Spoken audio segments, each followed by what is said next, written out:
Welcome to the Tech Egg. Don't get scrambled. Enjoy the video. In this video, I will explain how to make yogurt Raita. First, select a good quality, plain, full-fat yogurt. Next, you'll need 1 medium cucumber, some fresh mint or cilantro, and a few essential spices like cumin powder and salt. Make sure all your ingredients are fresh for the best flavor. This simple dish is perfect as a cooling side with spicy meals, and it comes together quickly with minimal effort. Begin by preparing your cucumber. You can grate it or finely dice it, depending on your preferred texture. If grating, gently squeeze out any excess water to prevent the Raita from becoming too watery.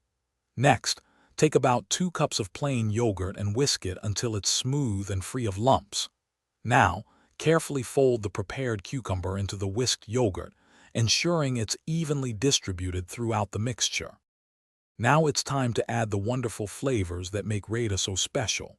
Stir in about 1/4 teaspoon of roasted cumin powder. This adds a lovely smoky depth. Next, finely chop some fresh mint or cilantro, about 2 tablespoons, and mix it in. These fresh herbs provide a bright, aromatic contrast. Finally, season with salt to taste, and if you like a little kick, add a tiny pinch of red chili powder. Mix everything well. Once your Raita is mixed, cover it and refrigerate for at least 30 minutes.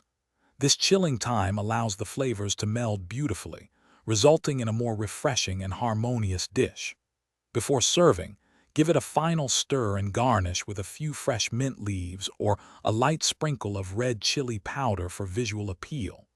Raita is best served cold alongside biryani, curries, or grilled meats. Don't forget to check the description below for a link to the Owala water bottle and other great deals. Thanks for watching. Consider subscribing if I helped unscramble your problems.